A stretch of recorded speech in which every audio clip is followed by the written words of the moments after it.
sasabihin ni Kong Eming Pascual Vlogger, siya ay matino. At ginagawa niya lang yung kanyang trabaho, kagaguhan ho yun, kautuan. Uto po itong gagong Congressman Pascual na ito. Dahil siya lang ang bida, siya lang po ang magaling, siya lang po ang mahusay. Pero pagka po pang-aabuso, number 1 din po doon sa kanyang pang-aabuso. Kaya kako, itong ating mga pinaggagawa rito po ay itigil nila. Dahil hindi nila sakop lahat ng lupa dito sa Pambuan, Gapan City. Tayo po ay nasa maayos lamang.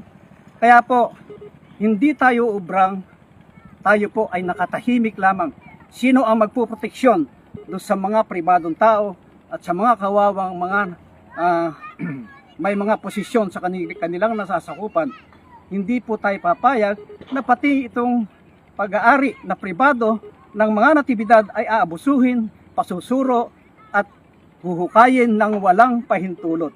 Iba po ang ugali nitong mga bugok na mga Pascual na ito, at dahil po dito sobrang pang-aabuso ang ginagawa.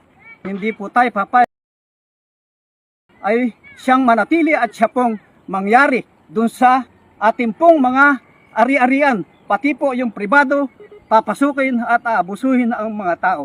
Kaya po sana po pagpasensyahan nyo at tayo po ay narito upang magpaliwanag lang.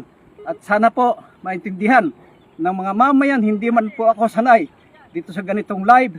Hindi ko alam kung naka-live nga ako at yung Facebook po hindi ko rin naiintindihan.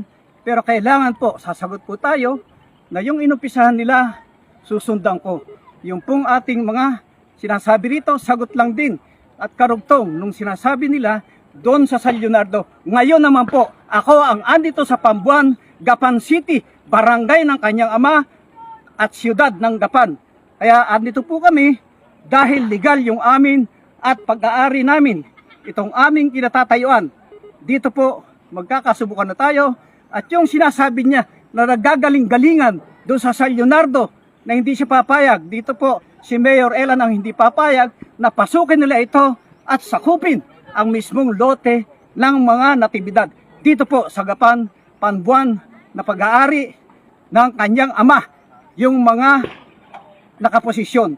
Kanila pong mga kapangyarihan, lahat ng narito ay gustong sakupin. Hindi naman po siguro lahat ng tao dito sa Gapan ay natatakot. May naninindigan din. Kaya po ito sa katwiran lang. Ipaglaban nyo po yung inyong katwiran kung ito po ay inyo naman pong karapatan. Maraming salamat po. Magandang hapong pong muli sa inyo lahat. Sige, malis ako. Uy. Dapat ko na. Dapat ko dito. Diyos, paikutan mo na yun. Saka lumusok ka sa tubig para alam nila kung saan ang boundary yung pag-aari ng mga Pascual dyan. Kung ano yung pag-aari naman ng mga Pascual.